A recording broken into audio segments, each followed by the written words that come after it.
Hello, everyone. It is January 8th, 2020, and you are listening to episode 1 of the Mid-Season Replacements podcast. I am your host, Randy Dankievitch, the writer of TV Never Sleeps and the TV editor of GoombaStop.com, which is on the internet. It's an exciting place. Joining me, as always, longtime colleague, fellow contributor at Goomba Stomp, and also a partner in digital crime, Sean Colletti. How's it going, Sean? Not bad. Not bad at all. Welcome back to the world of television. You have picked an interesting time to get back into the game. It's been a long time. Yeah, we've done a couple different variations of this podcast, and this is the one, let me tell you. This is the one. For those unfamiliar, Sean and I have been writing and talking about television for a long time. I've been writing since 2010. I think the first show we did together was like, Christ, we're aging ourselves, but it was like 2014, 2015. It was back in the Sound on Sight heyday when we had all the great writers in the world around us. I think I started writing for Sound on Sight like January of 2013. Wow. We're old. We're grizzled. Either way, it's kind of the reason why I wanted to bring back the show. I feel like, especially after the last few years, we've stayed in touch even though we haven't been necessarily podcasting at the same time or writing in the same places. But I feel like our perspectives on television have changed a little bit.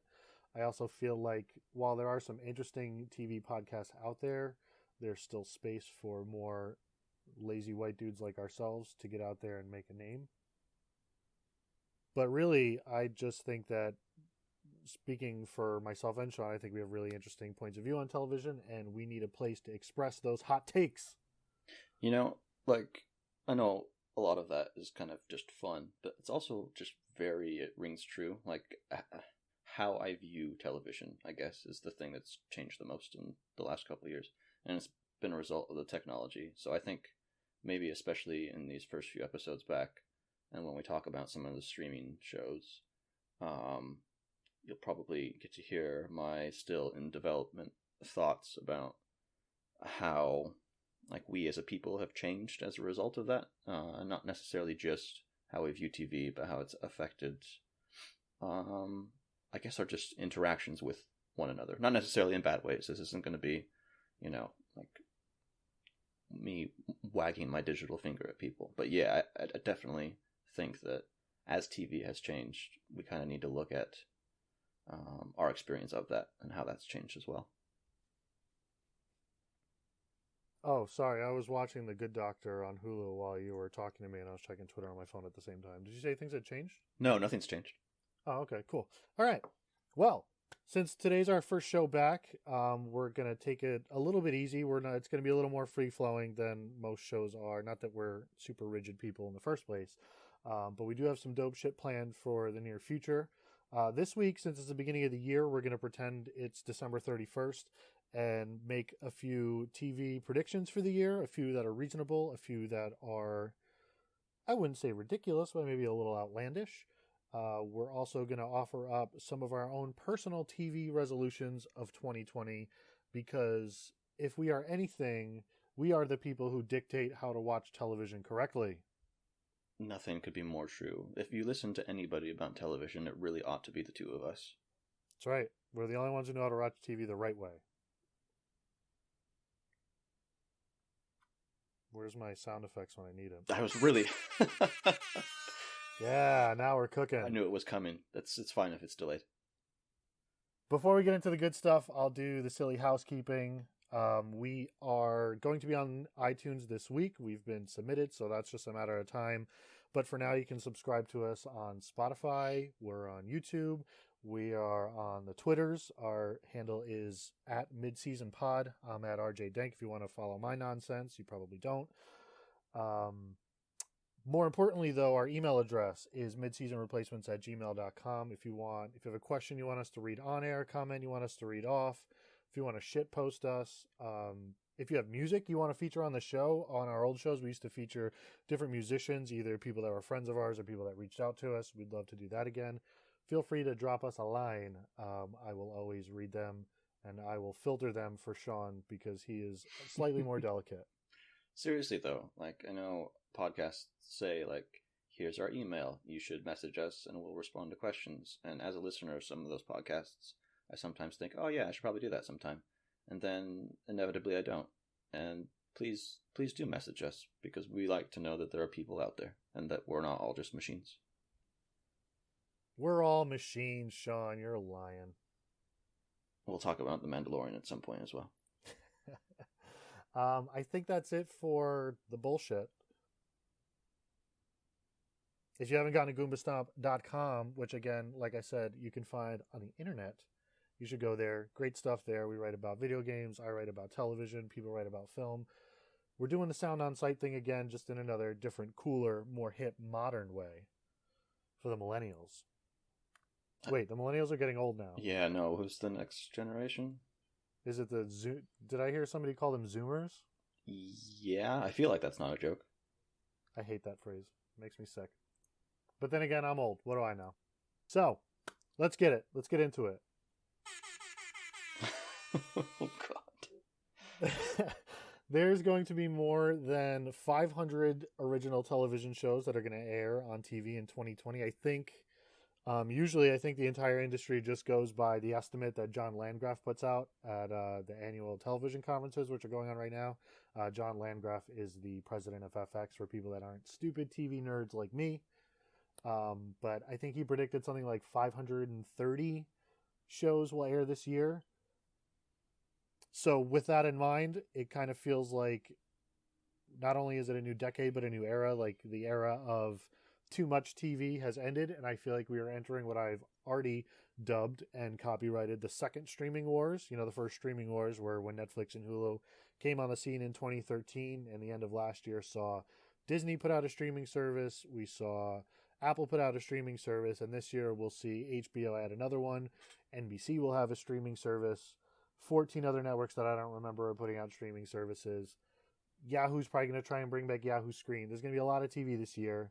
So we wanted to just open the year with a couple predictions, so when it comes to the end of the year, we can look back and laugh at how stupid and dumb we were in January. Sean, what is going to happen in TV? Look into the crystal ball. Tell me the truth. Right. So I think in preparation for this, we did one perfectly reasonable prediction and one less reasonable one. My reasonable one is hard to measure, I guess, because it is subjective. But in terms of the second streaming wars, yeah, because it used to be just Netflix, Hulu, and Amazon Prime, and now we have a bunch of other people. I feel like my prediction, a reasonable one, at the end of the year, Netflix will be at best the third highest quality of those services, specifically for original programming. And why I think that's reasonable is we've already seen how diluted it has become on Netflix. Like, they still have a handful of really great series, but they release so many things that it does become watered down overall if you're looking at it in terms of quality. Some people might disagree with that, and again, that's where it becomes a subjective thing, but my experience, at least in the last year or so, has been that my relationship with the Amazon series have been way better. That's mostly been The Marvelous Mrs. Maisel, but I imagine with all of the other streaming services coming out, that it won't just be that one that I feel like is clearly better on average than Netflix. I feel like it's got to be at least another one. So that's my reasonable prediction. I think it is very reasonable. I think the thing that I've noticed the most about Netflix shows in the last couple of years, especially as some of their signature series like Orange is the New Black, BoJack Horseman's coming to an end this spring. Actually, later this month, it'll be airing its last 8 episodes. Is a lot of their new series are starting to subscribe to this format that's becoming proliferous throughout streaming services. We'll talk about one of the shows that it kind of infects next week.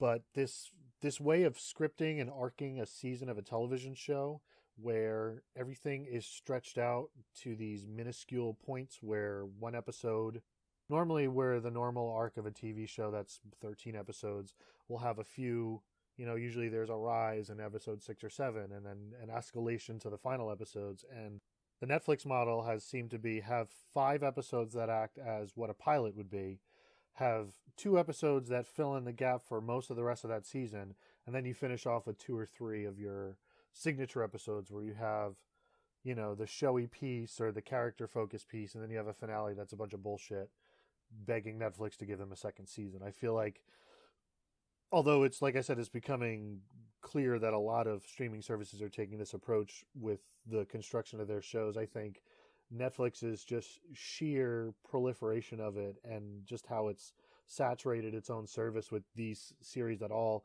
while the topics may be different, the format's exactly the same. It will leave them back. Mel, my question for you though is, if Netflix is going to be third, who do you think will be the 2 ahead of them? I definitely think for me it'll be Amazon. I know that they're in kind of this weird transition right now where they're looking for their tentpole series. Like at the beginning, it was giving the reins to Jill Solway, but now Transparent's done. I Love Dick wasn't picked up for an additional season. Boo. Yeah. If I were to guess, like, how could you possibly bet against Disney? Like, it seems like that would be foolish to do. The Mandalorian, which we will talk about at some point, has come out in weekly installments, and I thought that worked really well for its first season. I feel like I would sooner bank on Disney than Apple, who has kind of just thrown a lot of money at big stars, which is a very reasonable approach at the beginning. I just think it'll take them a couple years before they get to that same level of quality. So yeah, I'd go Amazon and Disney would be my guesses. Now, do you think Netflix gets rid of the binge model and just dropping a whole season in a week? I know they've kind of played with it back and forth. They've even done a few like news shows like Chelsea Handler's show and stuff like that. But do you think that this is the year that Netflix sucks it up and goes back to the old format of television, which has become kind of the new format? Or do you think that they're so ingrained with being the binge model network or service, I guess, not really a network, that they're kind of stuck there and they have to do that because that's their signature? I think them moving back to a weekly release for episodes would be more of a bold prediction. They are kind of the household streaming service. They're the ones that people feel most comfortable with. And I think people have really warmed to the binging model. It suits a lot of lifestyles, and the only way that I could really see that changing would be if, like, from multiple sources, like some hard science came out about, like, genuinely negative effects in binge watching, and Netflix wanting to respond to that in some way.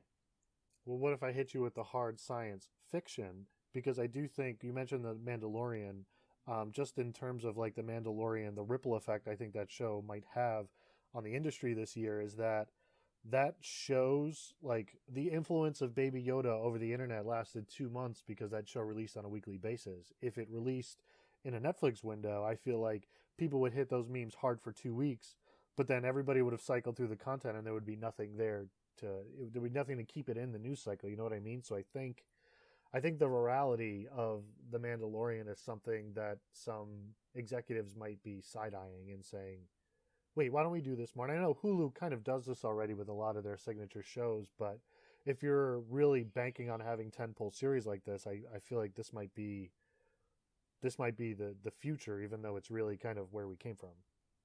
That sounds reasonable when you say it like that, and I would imagine that if any series is looked at as an example and to test some of these things, The Mandalorian would be it, just because of how ridiculously popular it was. So I guess for my reasonable prediction, I took a look at Hulu instead of you. You had your prediction about Netflix, and been thinking about Hulu a lot because it's kind of this weird monstrosity where it's partly owned by the networks whose shows are on it, and they have their own original series, and you can subscribe to live television through it. And I think that somebody is going to lose in this next round of streaming wars. Somebody is going to fall behind. Somebody's capital is going to fall through. Because remember, a lot of these companies, say for Disney, don't really make profits. Netflix is a company that operates on a negative profit margin every year because they keep getting capital investment. Because one day, in theory, Netflix will be a profitable company. But I think Hulu is in a weird position, and I think 2020 may be the year that we start to see Hulu die out. I think if anybody is posed to lose in this next round of second streaming wars, it is Hulu, because they're owned partly by other networks like ABC, who again, ABC is part of Disney. Disney's got their own service now. How long is it before they begin pulling their own series off there and just putting them on Disney? ESPN, they're going to be offering ESPN as a part of Disney Plus, not as part of inside that website, but as part of a service. It's going to be part of a programming package. And how long is it? NBC's got their own. They have Peacock launching. If it hasn't launched already, it's launching very soon. Netflix, they're going to start pulling their series away from airing on Hulu, which already has some strange restrictions on it, on how many episodes are on there and when they air. FX has their own streaming service coming out. The counter example of that is FX, because they're actually adding stuff to Hulu. But I feel like somebody's got to lose here. And with the live TV already being offered by other companies like YouTube, and the amount of streaming services that are going to divide the audience, somebody's going to give up something to pay for that Disney Plus. And I feel like Hulu's the easiest choice to see lose. It seems like people have been historically frustrated with its different payment schemes as well. And Hulu's the one that I didn't subscribe to when these first three came out. Prime, has the added convenience of the free delivery, and Netflix was just so big that it was unavoidable. Hulu was never one that really attracted me with its original programming to begin with. I liked The Path. That was a Hulu series, wasn't it? Yes, the one with Aaron Paul. Yeah, but that was about it. So I think that this is a fair prediction. It hasn't seemed super relevant since its inception, other than the initial conversation of being part of these streaming services. It's like the best version of, I don't have cable myself anymore, like a regular normal cable service. All my stuff's online. But it reminds me of when Time Warner Cable has, I'm sure they still do, have their different on-demand channels. It's kind of like the best of on-demand put together, because it's got stuff from, the Cooking Channel and Hallmark, and it's got some Cartoon Network stuff, but it's never consistent on what it has. It never has the most, Joe Parra's show you can't watch on Hulu, but it's on Adult Swim, even though other Adult Swim shows are on there. I just feel like Hulu's stuck between a rock and a hard place because of where its money comes from and how it's trying to make money, and I feel like that may be the one to fall apart. As sad as I am to see it go, because Hulu's been home to, they kind of started the renaissance of installing 90s comedies as being a thing. They still buy up 90s comedies. Wings is on there, News Radio was on there, I don't know if it still is at some point. They paid all that money for Seinfeld. They've maintained Frasier over the years. I think their role has been important, but I think some of that, even that archival value, will be given another place. I mean, we saw Disney when they launched. They're like, here's every single movie that we haven't licensed out to another service. And how's Hulu going to be able to compete with that when other streaming services start doing that with shows? Adios, Hulu. Bye. Is what I'm saying. So now that we've had reasonable discussions of displaying our vast knowledge of the TV programming industry, let's be fucking ridiculous. What do you think could happen in 2020 that probably won't happen, but it just is one of those 2% chance things that could be a reality by the time December rolls around? I think the 2% chance of broadcast network television either going away in its current form or changing drastically is the 2% that I'm most interested in. What that means, I don't really know. It could mean a shift to more digital stuff. I know CBS already has CBS All Access, and NBC is getting caught up. And this is not to say that there won't exist original programming Monday through Friday, and then some things on Sundays from 8 to 11 o'clock. I just feel like because of how relevant the advancements in technology have been, something there has to change. The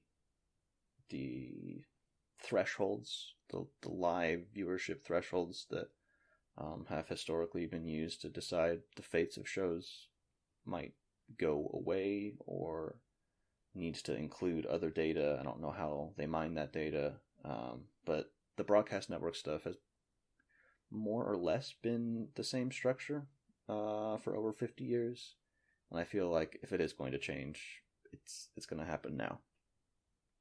An interesting parallel to that, the situations aren't one-to-one, obviously, because one involves licensing deals and the other one involves production deals. But I think a lot about how NBA viewership and sports viewership in general has changed over the past 10 years, and how, as all these network deals, like the deal ESPN has with the NFL or what they have with the NBA, how these traditional corporations, broadcast corporations, figure out how to operate in the streaming atmosphere it's been interesting to watch for the past 5 years.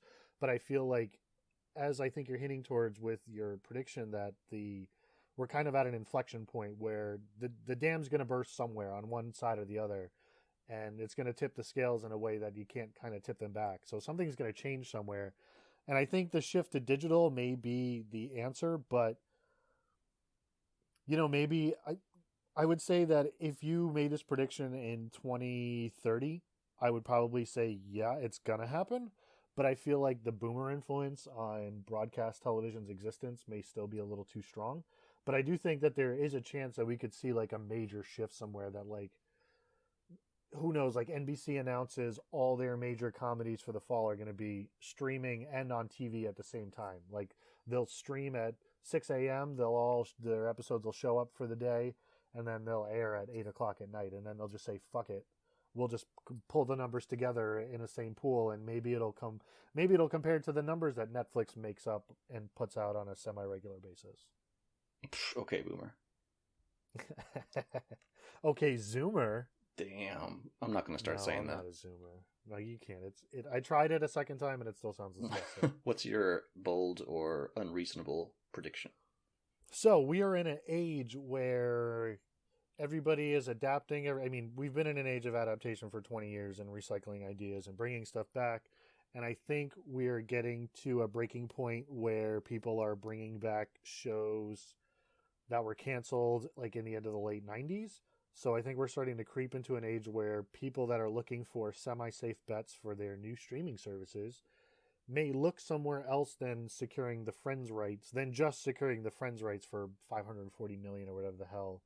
I think that's what HBO Max paid to get Friends. I don't know. That's a separate fact. I'm going off on a tangent. But that being said, I think if there is one show that will come back this year that was canceled in the last, let's say, 5 or 6 years, I just have this weird feeling. Nobody's talked about it for a little while, which is kind of what leans towards it. And the person behind this show just left another show, which they've been notorious for doing. But I think that there is a tiny 2% chance that somebody brings back Hannibal this year.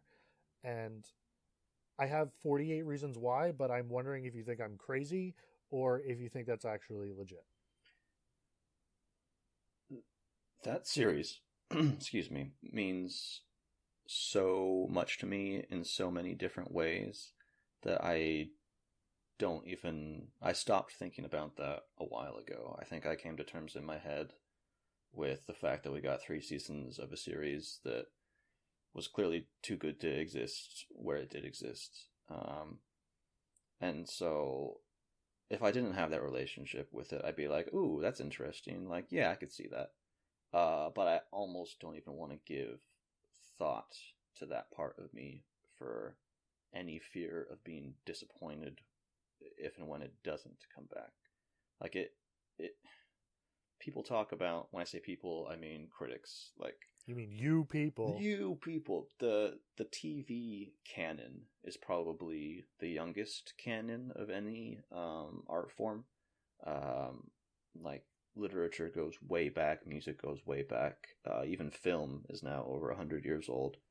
And in what little writing we have about the TV canon, which has largely come from Alan Sepinwall and Matt Zoller Seitz, The 4 series that are held up in the highest esteem, that are the Shakespeare of TV, are The Sopranos, The Wire, Mad Men, and Breaking Bad. And I acknowledge that, and I understand. You forgot a show called Lost? Excuse me? Well, Lost was in But one of Sepinwall's books as well. So he acknowledges it. And it makes total sense. And even with all of that, I still think Hannibal is a better series than all of those series, in as objective as I can be, which is difficult with a series like that.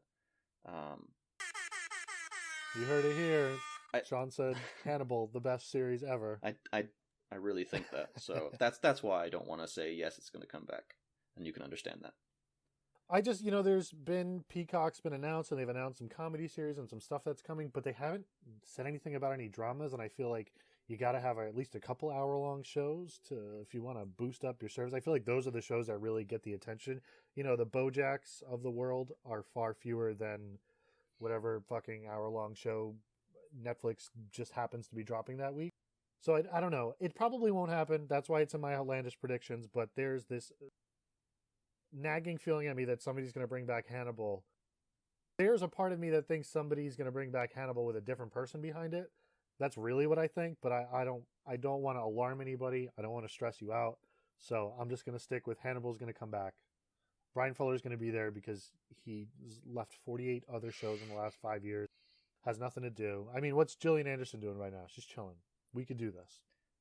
As soon as you said bringing it back with somebody else, they could just have Bryan Fuller and Damon Lindelof alternate seasons on Hannibal and Watchmen, and I think everybody would benefit from that. I'm okay with it. I accept that. I don't really have any other outlandish predictions. I tried to form one, like an idea around Disney and their Marvel shows, but it's not really a hot enough take for me. I'm not confident in it, so I'm going to just kind of leave that to the side. But what I really want to talk about, because I think this is kind of the meat of the episode here, are our personal TV resolutions for the year. And what I mean by that is, like, you talked about in the beginning about how, as the television landscape changes, kind of how our relationship with television has changed, how we view it, what kind of shows are coming out there. Especially you and I, as people that work in the TV industry and absorb a lot of television, I think our habits have changed dramatically, even the past 3 or 4 years, especially as Netflix has kind of changed the model for how television is released. So I think we kind of, before we started up, we sat down and exchanged kind of what our personal resolutions are. And I think there's, while we each have our own individual things, I think there are a few interesting overlaps. The first one that we both had, I mean, it kind of comes in different forms, but I think the idea behind it is the same, is that we both want to experience more television, but in a way where we're actually watching less TV. And I'll kind of let you explain what that means, because I think where we differ is kind of in how we approach that idea. Right. So what my take on that, or interpretation of it, was, so I'm a completionist by nature, which is a lot. I think it's ingrained in the habits of what we do, that like we feel like we can't have a fully formed opinion on something unless we've seen all of it. It comes from the world of film. You can't talk about the movie till you've seen the ending. Exactly. And there are areas in my life where I'm happy that I'm a completionist, like I get enjoyment out of certain things. But when it comes to TV, it seems almost invariably to be an issue. I commit too strongly, or I have committed too strongly to series that I haven't gotten a lot out of, and have been unwilling to drop them. And that in turn has made me not want to commit to something else that looks interesting, but I just don't have enough time for it because I've already devoted time to something else. So I started practicing this a few years ago, just before I needed to take a break from TV. And maybe the break from TV was needing to think about some of this stuff. But yeah, one of the resolutions is to spend more time, I guess, doing initial research to see if something looks interesting enough to give it the first episode. And then, if after a couple episodes I'm just not feeling it, to just not have that voice in my head be like, well, just stick with it.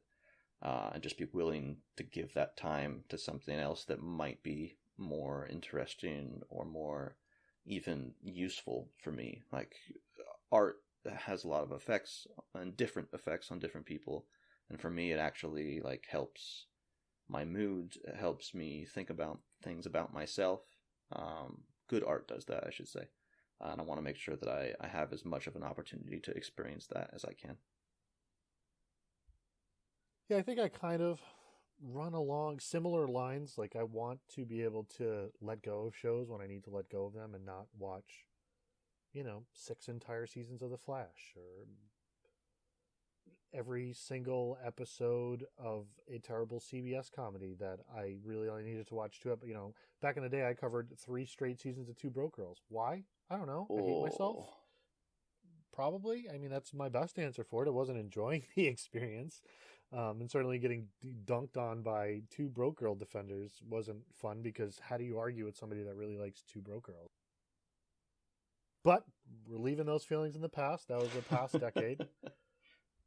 I'm not gonna let Whitney Cummings destroy another decade of television for me. But I think what I really want to do is be able to experience a more diverse set of television. Like, I try and make it a point to experience points of view that aren't my own, because, I think that's extremely important. I think television is a great avenue to do it, because you can tell longer personalized stories that you can't do on film. You just get to have a different relationship with characters on that. And while I think I've done a pretty good job at doing that, I think there are still big holes in what I choose to spend my time on and what I think would be the best way to spend my time watching television.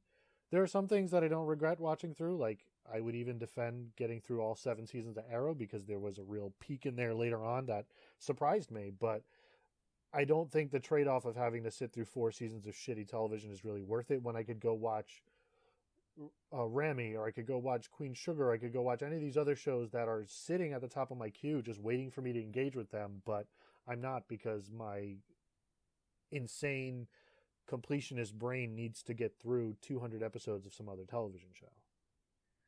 Game of Thrones was the best litmus test for me, and I guess I failed that one.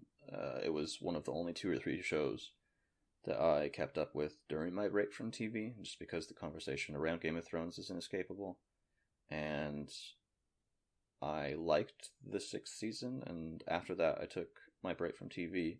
I didn't really like the 7th season, and I should have just given up then and been stubborn and said, you know what, I don't need to see this last season of Game of Thrones, because obviously the creative direction has suffered a lot because of behind the scenes stuff, and it just doesn't interest me anymore. I don't get anything out of it other than to be able, in passing conversation, to be like, oh yeah, I saw that most recent episode, and then complain about it to these people who clearly love the show, and that just brings the conversation down. So that whole experience, I think, made me think more about how I want to do this.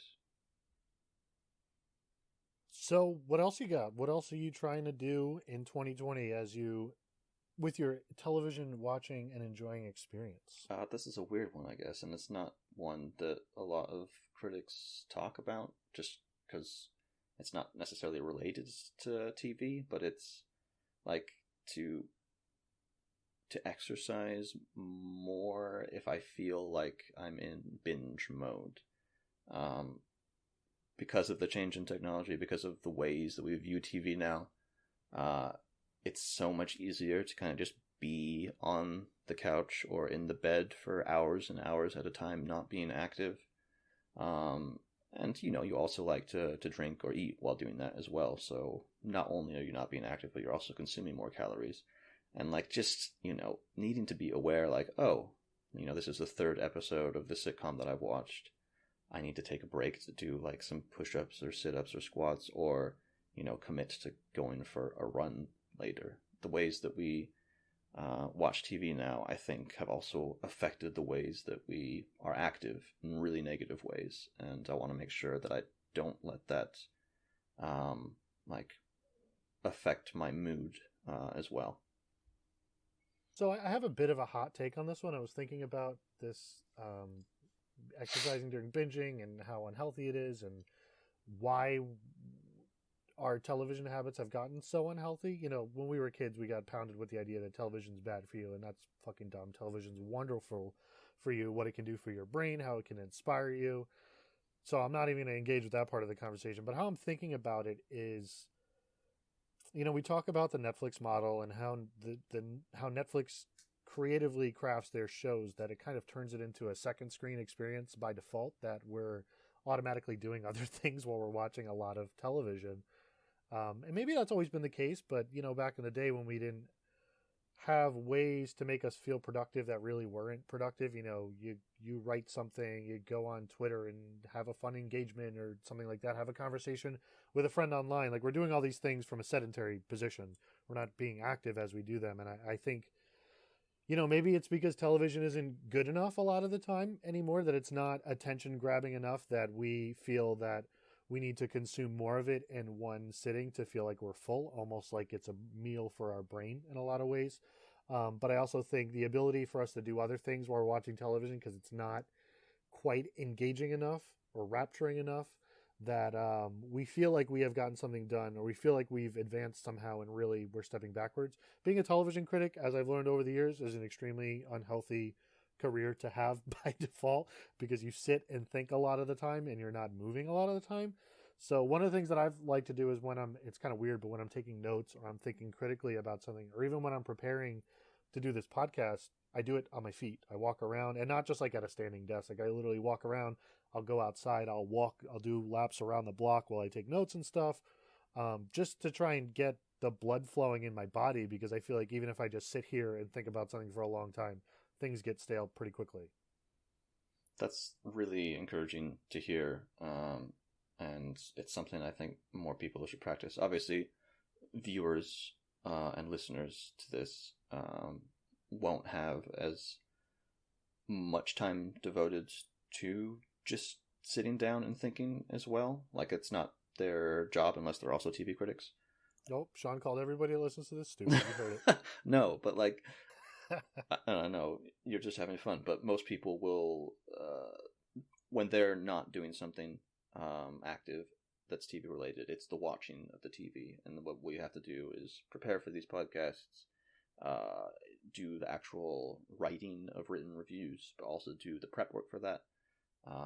So yeah, any little ways that you can find to make some of that active, I think, is really useful, because oftentimes, you know, when we sit down and talk like this, I usually like to have a drink, whether that's coffee, tea, or alcohol, and I'll usually have eaten just before.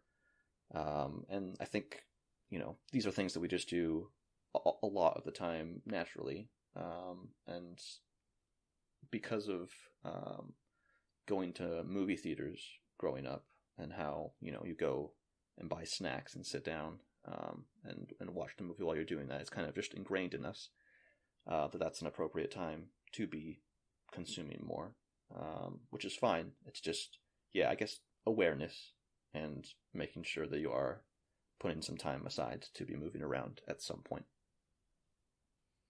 What I'm saying is, if we could find a way where we could vape TV, we'd be set. It's, yes, like, that's for real. Yeah, I think those are kind of my big ones for the year. Like, I had this idea of, like, let's clear out my queues. And what I realized when looking through them, like my queues on Netflix and Hulu and all that stuff, is that I just have too much shit on there that I don't need to watch. I think what we talked about initially about being better, more discerning about which series we invest in, is a salient one. And rather than clear out the queue by watching everything in it and getting all the experiences, I just need to cut down on the things I click yes to that I want to watch. Like, I just need to make a better separation of what I want to see, what I need to see to get out of my comfort zone and experience other things, and then just get rid of the rest of the shit. Yeah, I'll throw in one really quick one then, and then we can move past it, just because I like those two bigger conversations. But the last one that I thought of, in talking with my brother actually about Watchmen, and enjoying how much that, how entertaining it was as a week-to-week experience, and thinking about the episodes in between the Sundays in which they aired. I just want to, especially with shows that are dropped all at once, if it feels like it's a show that suits being viewed week to week rather than all at once, I'll want to make sure that I give it that space, because I do miss stuff like Mad Men that just really, really benefited from that. Just gave me time to think about those episodes, and I don't want to feel pressured to having seen every episode of something just to be able to talk about, the ending. Here's a reminder for TV creators of the world out there. Your television show is not a film. If you write your television show like a television show, we're going to want to engage with it over a longer period of time, and your episodes will be crafted so we can do that. It's a crazy idea. I know. It's crazy. TV criticism is really weird because writing about shows week to week is so difficult, because often you want to say like, this or that, and I hope that they're able to do this in the next few episodes, when the reality is like those episodes have already been written and produced and are ready to go. They just haven't aired yet. So it's a weird relationship. But I do miss some aspects of it. Maybe it's less the actual writing and predicting, and more so just the thinking and letting things settle in, and finding themes or something rather than critiquing week to week. Yeah, and that's kind of, well, in a writing sense, that's one of the things I want to get back to this year, is having a better balance between like kind of all-encompassing reviews and then episodic reviews. I had this thing the last couple of years where I would cover streaming shows episode by episode, because just by nature of it being easier, because it was there and I could schedule it around me and rather than around the TV schedule. But what I realized is that a lot of streaming shows, writing episode by episode about them is fucking pointless, because so many of them are the same, and they're designed to only have a few standout episodes at the beginning and the end, maybe one in the middle. Episode 9 is usually the big one for most of Netflix shows. But being able to step away from that and then just find a few TV shows that air weekly, like Watchmen, writing about Watchmen week to week was eye-opening in a way, because it was like, there is actually a right way to put a television show together and to craft a season. And it's not to craft it as a 10-hour film, which is the phrase we've grown so accustomed to hearing, but to construct it as 10 one-hour episodes of television. And it made it such a better watching experience. And I think, people will say, oh, no, there's not really that much of a difference, but there is. There's a distinct way that Watchmen and series like that air week to week, that are cognizant of what they are in a television form, that it just works so much better. I think if you're somebody who comes to TV looking primarily for entertainment, you'll really get on with the binge model, and that's a good thing. Like, it's clearly working. I think if you come to TV with anything more than that, or something else instead of just entertainment, we should be thinking about looking at things week to week a bit more. It makes me sad, the binge model, a little bit, because I know when I binge shows quickly, I forget about them even faster. And I really want to get away from that. I want to remember a little bit more of what I watched. Well, let's see how much you remember about these shows we're talking about. What day of the week is it? Oh. It's the only sound effect I have up right now, so I got to use it even for punchlines. Sorry, guys. Yeah, so that's kind of the big thing we wanted to talk about on the show this week. Next week we'll have like some focus topics on certain shows and stuff. It's not what we'll do every week. There'll be some weeks where we just kind of discuss random shit that may or may not have anything to do about TV. But I did want to close this show kind of just as a catch-up. It's been a while since we sat down and podcasted, and I wanted to talk about our feelings and what we've been watching and how it makes us feel just for a couple minutes. And part of that, I know that both Sean and I have been trying to engage with some Netflix series. So Sean, how are you? First of all, how are you, Sean? How have things been? Good. I think, well, good and not so good. We could treat this like a therapy session. I don't think that'd be very interesting for listeners. But with relation to TV, like, I'm really happy to be back doing this. I like engaging with art form, and I like thinking about it, and I like talking about it as well, and specifically talking about it with people who also like talking about it. And that might not seem very rare, and if it's a really common thing for anybody out there, like, that's absolutely wonderful. But I rarely get the chance. Maybe it's because I don't live in America anymore, and most of the shows that we talk about are American, or most of the ones that I see are American. And so not all of them make their way over there and aren't as popular. But yeah, that said, I just watched the most recent British co-production of Dracula, created by Sherlock creators Mark Gatiss and Stephen Moffat. Yeah, I when you told me you had been watching this, I thought I would. I was like, okay, I'll sit down and check out an episode of this, episode or two, just so I'd have a knowledge base. And then I pulled up the first episode. I saw that it was 90 minutes long. The first 10 seconds was like this monochromatic, just washed out bullshit. And I said, you know what? I'll let Sean tell me about it. In the spirit of 2020 resolutions, let's let Sean tell me about Dracula. So, Sean, tell me about the joys of Dracula. If you're a fan of Sherlock and the Moffat style, I think you'll get on with it perfectly fine. If you have no experience with that or you're adverse to it, this is probably not the Dracula adaptation for you. The third episode especially is bad. There are some good performances in this, but in the same way that Sherlock was designed as these big hulking episodes that are feature length, and the shortened season somehow supposed to tie together in an interesting way. Most of this just isn't that interesting or kind of falls apart, especially towards the end. Are all the episodes like 50 minutes long? Is this one of those shows? Hour and a half, yeah, every single one. How many episodes are there? Just 3, so every single one's misleading. God, I thought there were like 8 or 10 episodes. No, that would be impressive, although I wouldn't put it past them. God. Okay, so long story short, is it worth the 4.5 hours? If you are a fan of the novel, no. If you are a fan of Sherlock, yes. If you are a fan of quality television, no. Ooh. I think that is pretty much how I'd sum up the big Netflix series I watched this week about a prominent historical literal figure of literature. I watched about half of Netflix's Messiah, which is it has Michelle Moynihan on it. I don't remember off the top of my head who created it because I'm not a person who prepares properly for television shows. So I'm going to look that up while I talk about it. It's this show about this dude that says he's the second coming of Jesus. And pretty early on, I think, like I said, I haven't finished it. So I think the show makes it pretty clear that this guy is a fraud. But he's crossing over. And, it's one of those shows that tries to stick itself right in the middle of the Palestine and Israel conflict, which, first of all, what are you doing? What are you doing? The guy who created it is Michael Petroni. He's an Australian writer. So I'm just going to come out there and say, what are you doing, man? It is one of those subject matters that you you don't need to do it with kid gloves, but you need to have a careful touch and you need to know what you want to say about things.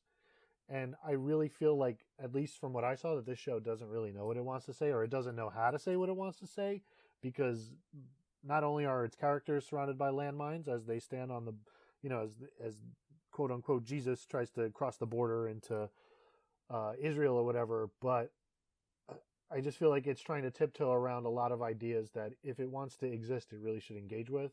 And even as a show kind of with this vague, spirituality, religious exploration, I think it's real flat at that. I don't know what Michelle Monaghan's doing here. Maybe she's getting paid a lot of money. Hopefully she's getting paid a lot of money. Because even her, like somebody you would think would deliver a great performance on a show like this, she plays a CIA officer. You can just tell she doesn't have a lot to do. So she kind of stares off screen a lot. It's just more color corrected bullshit. Everything just looks brown. It's really unremarkable as a series. Yeah, it didn't look great when I saw the trailer, which is why I didn't check it out. And yeah, most of that in terms of identity rings true for Dracula as well. Actually, one of the bones that I have to pick with a lot of TV that has horror as one of its subgenres or major genre is that there aren't really many series that are actually good horror series. Nope. And it's sad as somebody who likes horror. So, and I know that's not just what Dracula bills itself as. There's a lot of romance there. It's just some of the gothic aesthetic. Doesn't have to be tied to horror anyway. It's kind of just beautiful in its own right, and that, you know, the set design was good and the central performances were good. But I'd kind of like to see something that executes the horror aspect of itself well, and I say that having not seen The Haunting of Hill House, which I plan on seeing in the next month because I heard that was good. Were you a fan of Penny Dreadful when it aired? I was a fan of Penny Dreadful, but not for those reasons. I liked it just as a drama. I didn't think that was another one that was disappointing in terms of how it used horror. There's a, speaking of shows that are getting adaptations and sequels and reboots, there's a sequel series to that coming out this year, I believe. With the same cast? I do not believe it has the same cast. It has a different setting. I believe it's set in L.A. That's sad. Yeah, yep. It is called City of Angels. It went into production at the end of last year, so I'm assuming it just has a totally different cast in it. Yep. What else have we been watching? Well, I know there are a few sports-related shows that you've been watching about, which I'm kind of interested in because, you know, it's an industry that, or it's a topic that, you know, I feel like broadcast tries to do it every couple of years. Like they had the baseball show about the young African-American woman that makes the major leagues. There was, you know, Eastbound and Down. Anybody who's followed me over the years, I've written plenty about the elements of baseball and that and how that was important to the series. But I do feel like it is something that is severely underexplored. You know, there was an interesting anime series about figure skating that I saw a few episodes of, and, you know, like Bunheads and stuff like that, shows that didn't last very long. Do you think I think you watched Dare Me and Spinning Out are the two shows? I'll let you talk about it because I haven't watched them. Yeah, so Dare Me is a USA Network series. USA. Yeah, adapted from a novel about a high school... Characters are welcome. A high school cheerleading squad. Girls cheerleading. I don't know why I need to specify that. And then Spinning Out is a Netflix series about a family of ice skaters. So two sisters and a mother. The mother's played by January Jones. So two sports that probably are underrepresented in creative media. And both. Are you trying to tell me Bring It On doesn't exist? Or Bring It On 3? Compared to, let's say, football. Yeah, man. Oh, I remember watching Bring It On, the first Bring It On, in the movie theater when it opened. Sorry, that's just good times. Kirsten Dunst. Yeah. A star in the making. Anyway, go ahead. So both of these are heavily stylized.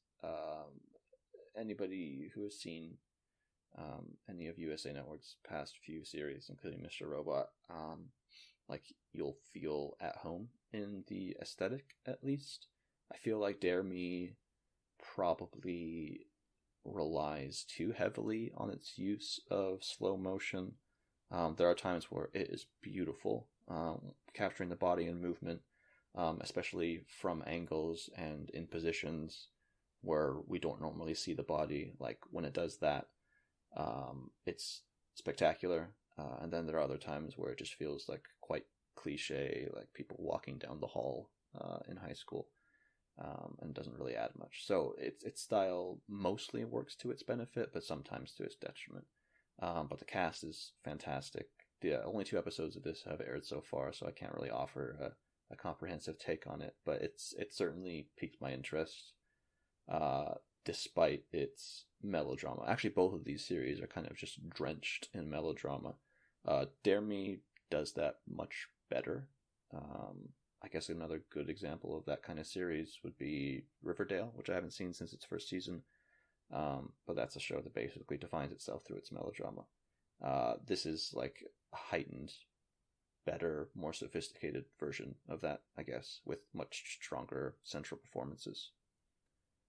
I'm looking up the information on Dare Me. Now that's from Megan. It's based on a book by Megan Abbott, who's if I'm correct, is like a crime fiction writer. Is this like a show that has like mystery elements to it? Yeah, so Interesting. There is the final scene of the second episode isn't made explicit, but there is mild espionage and backstabbing, Not necessarily crime on the same level of, detectives investigating a murder, but the trappings of it are definitely there. So that, okay, I can see I was like, the comparison to Riverdale for a second, I was like, what? But okay, now that you give it that context, I can see it a lot more. I can feel the thorough line of the show a little bit. Okay, interesting. Is there anything to see in spinning out? Because the idea of a show that focuses on a family that's like involved in like training for the Olympics and stuff like that, like what that involves, because it's not a like ice skating is not a sport where you're going to get like super rich and famous off it. Like you're going to be kind of famous for a couple of years when you're in the Winter Olympics, and then you either go into training or you just kind of get a regular job for 99.9% of people that do ice skating. So is this something that I might be interested in, Sean? What do you think? This one is so tough to recommend because I'm not sure. I feel like it's worse than Dare Me, but it also has me more hooked. And I should say that the full season of this has dropped. There's 10 episodes. I've seen the first 3, so it may all completely unravel as the season continues. But where the imports of maybe a bigger sport, I guess, would play an effect. Like this focuses much more on like the interiority of the characters, both the mom, who's played by January Jones, and the older daughter, who's the central character, Kat, are dealing with bipolar disorder. And okay, this is one of those shows. Yeah. So I'll say something on that in just one second. In addition to bipolar, the series begins with Kat, during a performance or a competition, rather. I'm sorry, I don't know the technical terms for this. I apologize if that was offensive by calling that performance. Takes a really nasty spill and also is dealing with the trauma of that. Like it's made it so that her training has been stunted. There are certain moves that she's too scared to do at the beginning of the series, and it's had, similar effects to other types of trauma that somebody else, than another character, might experience. So that, in addition to the bipolar stuff, is at work around these characters. That triple Lutz. Yeah. The scary one. Yeah, I was reading about some of the response to this, and this is probably too big of a conversation for right now, but at some point we should revisit how much we should be looking at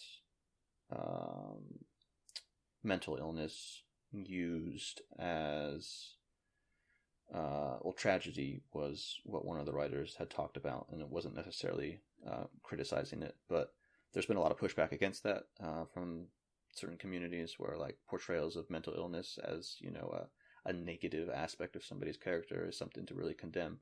But like the other side of that is also, a lot of those stories are real. A lot of people's experiences with that are real. So I can understand normalizing it and taking it away from that context as like a debilitating thing. But also some of those stories do need to be told. And I guess that's kind of what I'm looking out for as I watch the rest of this series, is how well that's being used, I guess. The life of this is the central character, played by Kaya. I'm gonna mispronounce this name. Scoldalero. Yeah, I think that's right. Scoldario.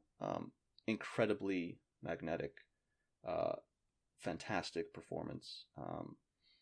And it's kind of keeping me going along with this other stuff. But yeah, the rest of the cast isn't so good. I've never really been a fan of January Jones in terms of the quality of her acting, even in Mad Men. Yeah, me either. Yeah. So yeah, take that for what you will. She was straight up bad on The Last Man on Earth, if we're being honest. Yep. Yeah, I completely agree. Yeah. So there's that. Interesting. There's a whole episode we should do one day about Mr. Robot and how it ultimately handled mental illness. But today is not that day, because I don't want you internet fuckers coming after me. I guess the last thing we'll talk about real quick, this was going to be one of our shorter episodes, which we are certainly lied to ourselves about. I wanted to mention I've been watching, for a piece I'm writing, CBS's The Unicorn. I have this weird thing where I will watch at least the first 2 episodes of any CBS comedy, because even though they are the network that comes out with shows like Two Broke Girls and The Big Bang Theory, they are also the network that comes out with shows like Mom, or even dramas like Limitless or Person of Interest. Elementary. They are a network that still does really interesting, iterative things with the format. And I've seen, I guess, the first 8 episodes of The Unicorn, which I think there's 10. The 11th will air. I believe it airs Thursday nights. It's a series that stars, most notably, Walton Goggins as the main character, which, as somebody that I'm sure you've been a fan like I have since his days on The Shield, was surprising to see him, even though he's somebody that can straddle the line between comedy and drama really well. Seeing him kind of headline a single camera family comedy on CBS seemed like a trapping for an easy paycheck and not a show that would really have a lot of creatively rewarding things to offer. But, I think it's got a great cast. Walton Goggins, Rob Corddry, Michaela Watkins, Omar Benson-Miller's on it. Who plays his wife? Maya Lynn Robinson. It's just a really great cast, and it's kind of a somber premise. It's about a guy. It picks up on a guy's life a year after, him and his daughters, a year after the wife of the family has died. For people that saw me write about The Righteous Gemstones over the summer, it's another series that deals with the death of a mother in a family. And I think this show handles it for a network comedy in really, really kind of exciting and endearing ways. Like, it's not doing anything revolutionary, but I just think the way that it tells its stories, like, it's kind of, there are Cougar Town vibes that I get out of this with a lot of the inner family relationships. There are even a little bit of happy endings vibes I get between, the small dating elements of the show and how it looks at long-term relationships. I don't know. I just think there's a lot of really engaging elements with the show that, while it's not necessarily revolutionary, it is certainly larger than the sum of its parts. Yeah, the one that reminded me of, I don't remember if it was on ABC or NBC, but it was Go On with Matthew Perry. ABC. Yeah. Yes. Which dealt with a grief group as well. Although that's only 1 episode of this so far. Yeah, I've seen the same 8 episodes you've seen. I like this a lot. It has a lot of hearts to it. I guess if I was going to throw out any criticism so far, is that it comes from being like very good at dealing with the heart work of the show, and a lot of the times when I watch network sitcoms, they're kind of afraid to stick that landing. This is why I love Mom so much, is that it just lets its really sad, momentous scenes sit there without having to undercut them with jokes. Yeah, it lets shit be bad for a minute. Yeah. Which is okay. And it actually, on a show like Mom, another discussion for another day, but it like actually heightens like the best and the worst parts of it, emotionally, not creatively. Absolutely. And I guess that's the only thing that I'd like to see The Unicorn do more of, because there are moments like in this last episode that we watched when he's in the garage just looking through the cookbook. Whew. Yeah, and that shit hits. You can have a joke after that, but let it be the next scene. Don't let it take place in that scene. Just let us sit there with him. Yeah, there's a good shot of him kind of, it pulls back. There's a shot of him just kind of sitting there with, there's this whole Thanksgiving thing, and he's looking for his dead wife's recipe book, and he finds it in the garage, and he just kind of, he opens it and reads one recipe, and that has little notes to specify it for each member of the family. But then, it kind of almost, it goes silent for a second, and he just sits there, and it has him sitting kind of in the shadow of his garage, just sitting with the weight of all of it around him. And nobody says anything. There's nobody else in the room for a moment. And I was really surprised to see it kind of linger on that for, a good 6 or 7 seconds, when most shows wouldn't even have that shot in it. Most network shows would just, they would go from the joke of him in the kitchen to him finding it and being upset, and then they would just immediately cut that out with another joke. Yeah, viewers who are typically wary of child actors in sitcoms, as that can often be an issue, need not worry. The kids are all right. There are only 3 here that get billing, but all 3 of them are fantastic. Even the son of Ben and Michelle, Noah, he's kind of just straight up comedic relief, but he's really talented at it. And he's kind of the character I look for a little bit of levity in the moments when the show's starting to back away from some of its heavier moments. But the kids who are played by Ruby J plays the older daughter, Grace, and Mackenzie Moss is the younger daughter. They are phenomenal. Some of the best kid actors I've seen since, I don't know, maybe Fresh Off the Boat. And even those kids took a couple seasons to find themselves in those roles. They're really good. Yeah, this is. I'll trust you to recommend the gems of the network sitcoms, because I find it hard keeping up with the broadcast network schedules. But yeah, this is definitely one that I'll continue watching through the end of the season. And with that, I think our quote-unquote short first episode is finally at an end. It's 2020. We've shared how we feel about where television is and where we think TV is going to go and where we're going to go with TV, I think, which is kind of the most important thing. Any last words, Sean, before we sign off for the week? Oh, I thought you meant before you were going to kill me. Think about how you watch television, and if there are changes that you'd like to make, start small and make those changes. Don't feel like you have to watch every episode of a series, because you don't. Let me tell you right now, as somebody who has suffered through hundreds and hundreds of episodes of television that I did not need to watch, you don't need to do it. Walk away. Walk away. And with that, we are going to close the door on episode 1 of the show. If you've stuck around to the end of it, thanks for listening. Normally our episodes will be a little bit shorter than this, but as we're getting back into the feel of things, I think we had a lot we wanted to get off our chests about the new year and how exciting it is and how cool it's going to be and how everything's going to be perfect and we're not all going to burn in fires and blow up in nuclear war. Hooray for 2020. Yeah. So with that, we will see you guys next week.